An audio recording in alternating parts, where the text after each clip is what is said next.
Guys, welcome back to another episode of We Love Pets. Thanks for joining us on this episode. If you guys want to join us for the conversation, please feel free to use the hashtag We Love Pets. You can reach out to Rob at all the social media platforms using the tag at Pet World Insider, or you can reach out to me, Producer Derek, using at Producer Derek.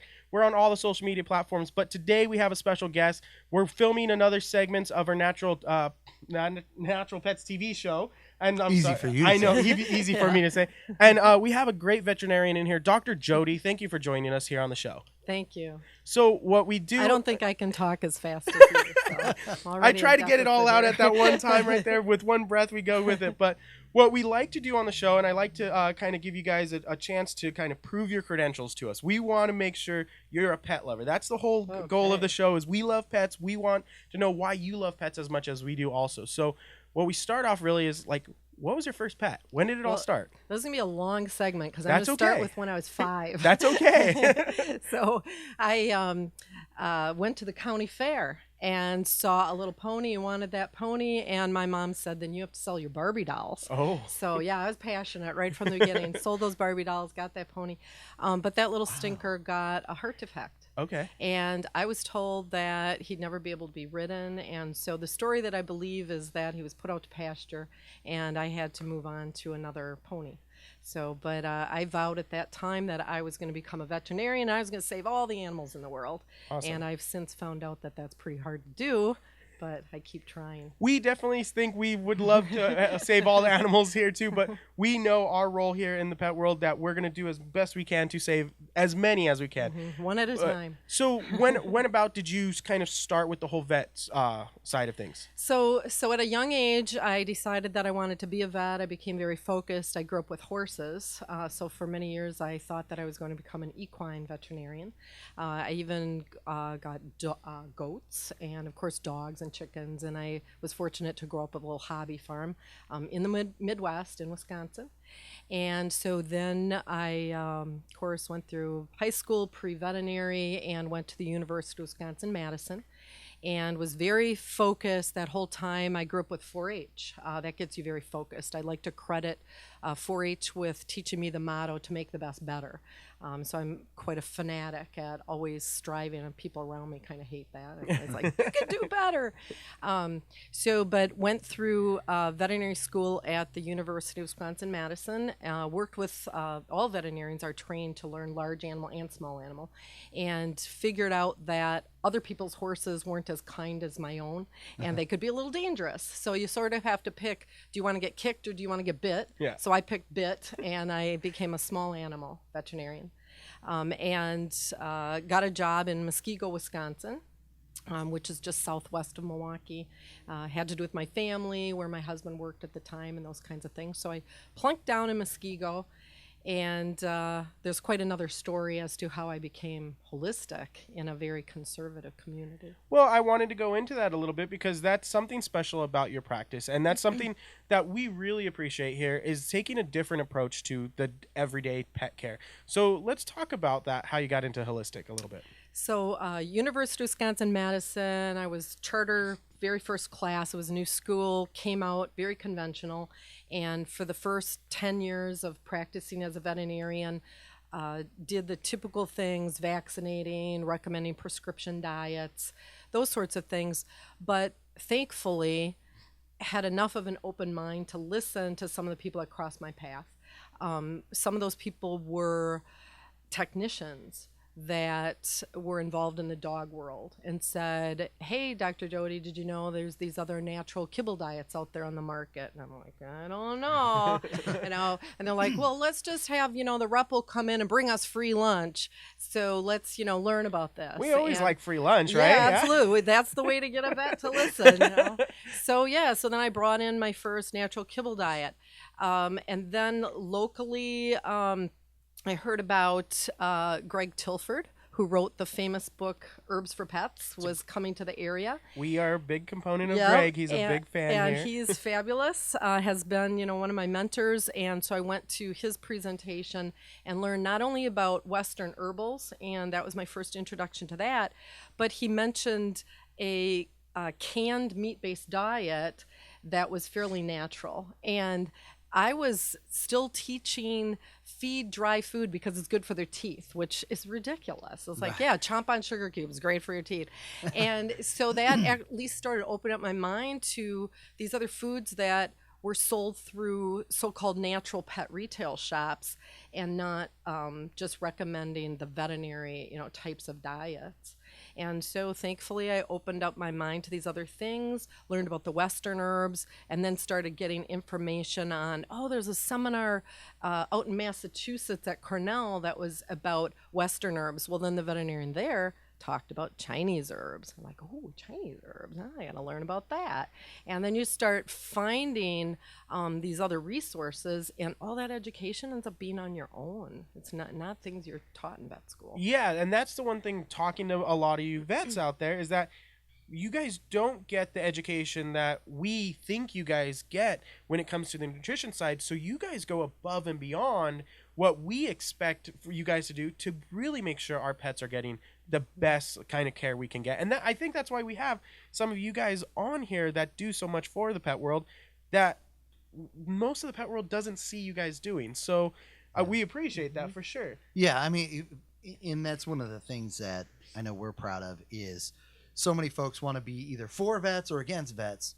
And the reality is we need to all come together. And folks like yourself who are taking the extra effort and doing the things that we're all interested. That's the question I wanted to ask you was, as you were evolving, what were your patients? What was the feedback, and how were they reacting to it? Yeah, and so it's interesting in Muskego, Wisconsin, a very conservative community, that they would come along with me for the ride. And now it's incredible, now that I've become such an advocate of balanced raw meat-based diets. I have 7 freezers in my veterinary practice for storing all the raw food that I recommend, and that whole community is right on board with that. They're coming in, and what's nice for a veterinary practice is, usually you only see your patient once a year for its annual shots, which of course we also don't really recommend. We want to get them coming in more frequently for more proactive care, and so now we've got them coming in buying this raw food. They can't buy a giant bag of kibble that lasts 3 months. They have to come in every week and replenish their stock of raw food. So it gives us that extra opportunity to interact. Awesome. Like, one of the things I think we notice a little bit from rural kind of like city areas compared to like the big town areas is that convenience factor of the kibble. And we're now seeing that like kind of backtrack and like, hey, we need to take that little bit of extra step. So do you see that more of that rural type of like pet owner has always been ahead of that curve a little bit? So I think that regardless of where you live, once your mind is opened up to some of these other concepts, you can figure out how to make it work. And whether I've even had people that live in big cities in Florida. They're by us in the summer, and then in the winter they go to Florida, and they're really concerned. Well, how am I going to get this food that I'm feeding here now? But the resources are out there. Freeze-dried food is another option, and they can have that stuff shipped to them too. So this is really growing. There's even natural health stores for humans that are stocking these quality pet foods. I definitely. I mean, we've had some of the big name brand department stores now we're seeing refrigerators in the pet aisle, which was not a thing we saw a couple years back. So that's a huge improvement in that. Now, where do you kind of see the next step in like pet owning when it comes to being like more on that holistic side of pet owning? I think that as the awareness for this whole natural realm is created, it is very easy for people to see the importance of incorporating these natural things for the pets, because they're actually already doing a lot of this for themselves. And so it's the pet parents that are actually probably putting a little pressure on the conventional veterinarians to make a little bit of a shift. And I like to call it integrative. You shouldn't throw out, the baby with the bathwater. I mean, we learned a lot of important, useful things in veterinary school, and especially important is a good Western diagnosis. I went to the Chi Institute in Florida to learn veterinary acupuncture in 2008. I learned more about Chinese herbs. I learned my acupuncture. I took some Chinese herbal courses also in Illinois. And it's important to incorporate all these different modalities to be effective as a holistic doctor, but you also need to get your good Western diagnosis.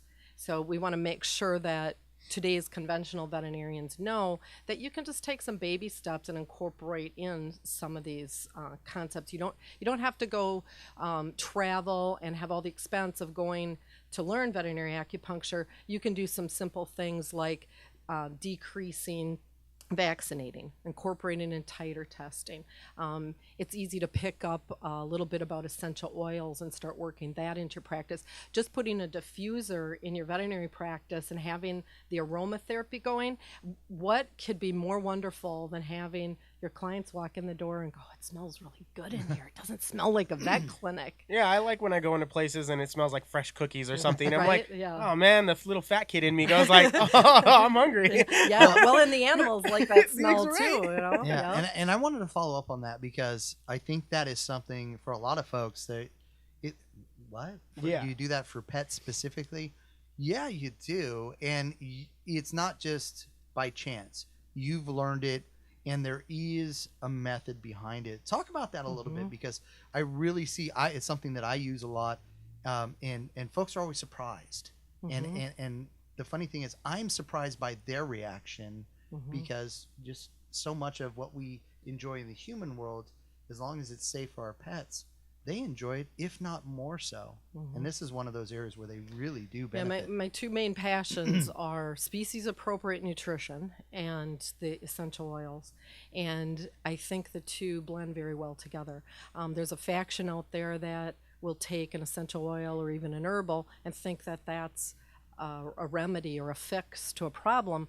That's really no better than putting a label on a disease and then taking a drug. You really need to make sure that you're looking at the nutrition, taking away what's bad, putting in what's good, and then also using those essential oils or those herbs. And then, of course, we don't want to forget about the whole lifestyle and exercise and all that too. So, but that's what holistic is, considering that whole mind, body, and spirit. But as far as getting that education, like we already talked about, is you have to hunt out all these different resources. So I am not only a member of the American Veterinary Medical Association, but also the American Holistic Veterinary Medical Association and the Milwaukee Veterinary Medical Association, the Wisconsin one, and now I moved to Arizona, so I'm joining the Arizona one.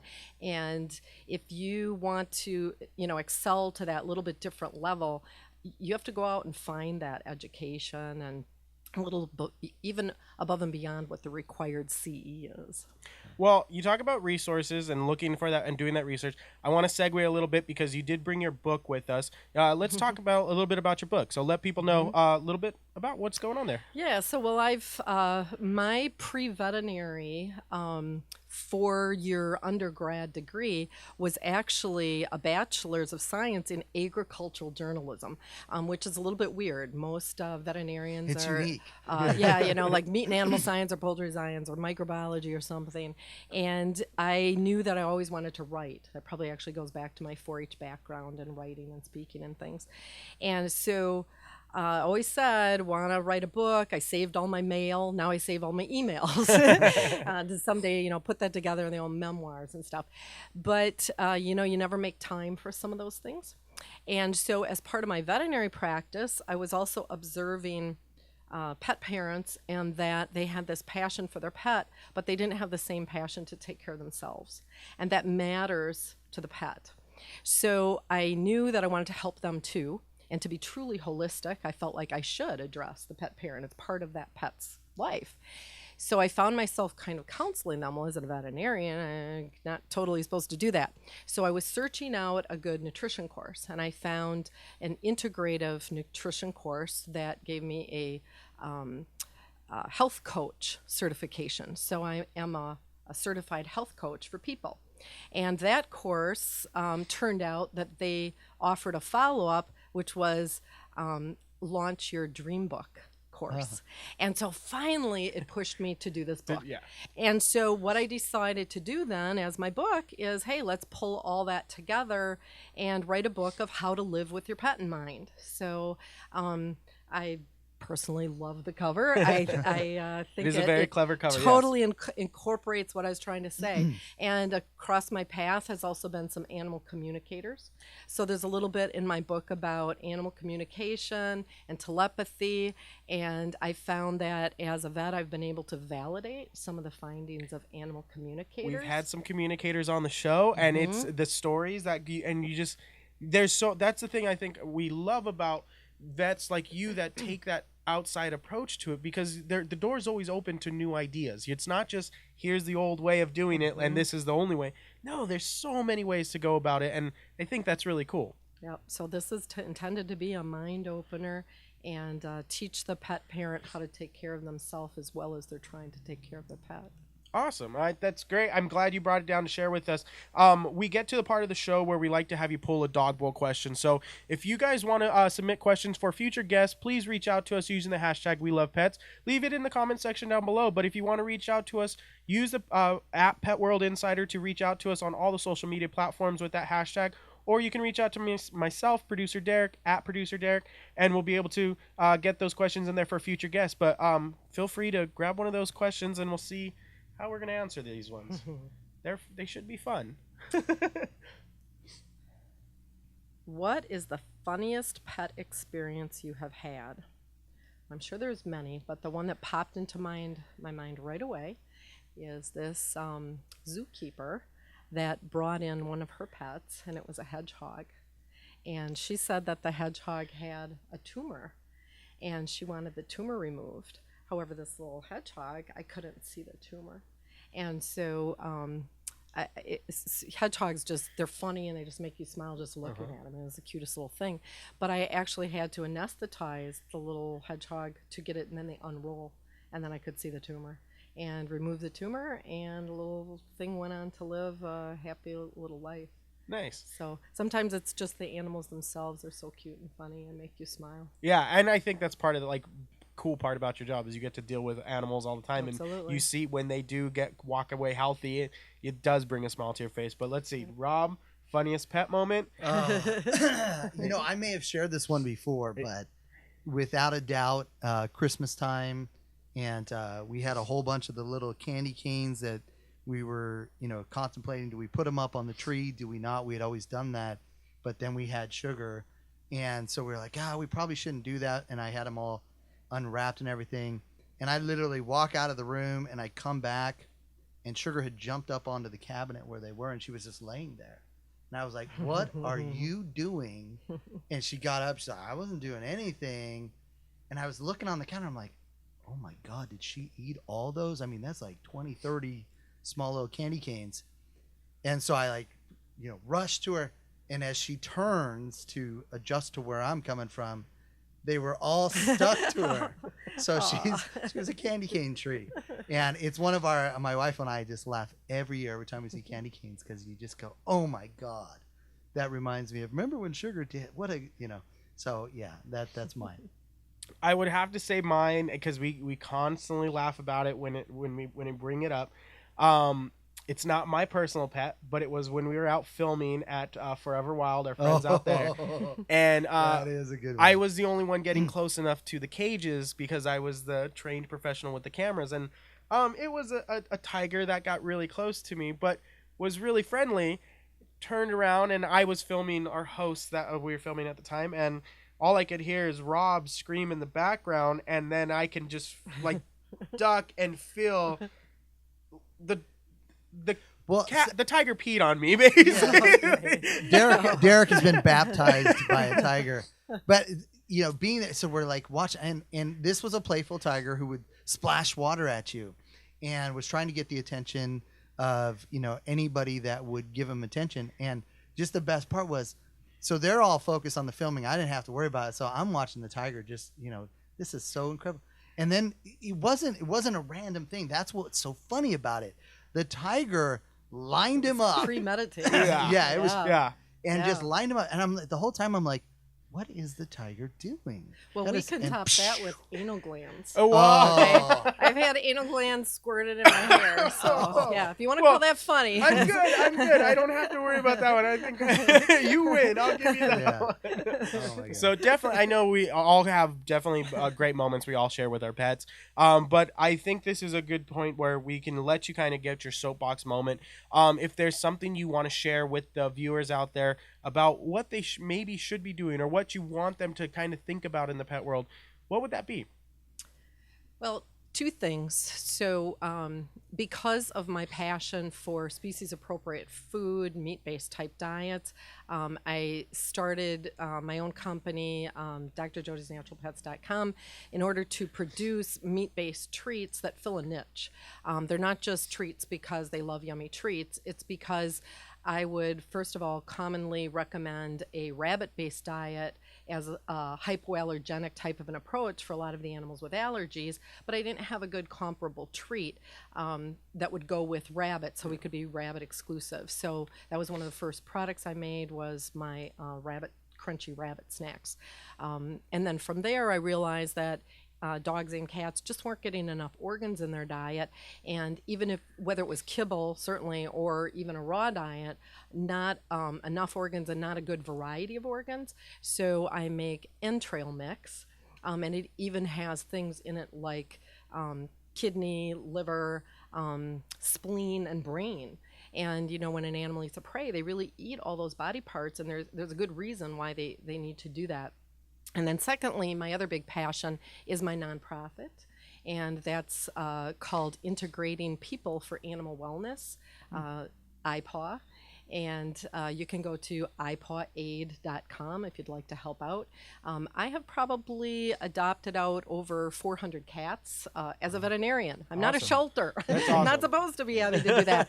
But of course, they all cross our path, and it's always been my passion to not euthanize if they don't need to be euthanized. There are alternative ways, in a lot of cases, to help them. And there are some animals that are fairly unadoptable, and so I have about 6 or 7 of those that are living in my practice. So they are one of the reasons why I started IPAW. Awesome. Great. And if you guys want to learn more information about Dr. Jodie, where can they find you at? So drjodiesnaturalpets.com, or if you'd like to learn more about the oils, you can go to YL website /Dr. Dr. Jodie, JODIE.com. Awesome. And where can they get this fantastic book? Yes. That book they can get on Amazon. So if they just go to Amazon and put in Live with Your Pet in Mind, they'll find my book there. Awesome. And probably get free shipping. Guys, Dr. Jodie's joining us on our dog edition for Natural Pets TV. So if you guys haven't seen that yet, get over to that and watch it. She's got some great information. We do some great topics on that show. And definitely we're going to be having you back for a bunch of other stuff also going on. So Awesome. thanks Thanks, you guys. thanks for being here with Thank us. you so much. Guys, again, you guys know the routine. If you guys want to join the conversation, feel free to reach out to us using the hashtag #WeLovePets or leave us a question down in the comments below. Continue that conversation going. You can reach out to us on all the social media platforms at Pet World Insider or myself at ProducerDerek. And guys, remember, we love pets. So do you guys. That's why you're here. So thanks again. See you next time.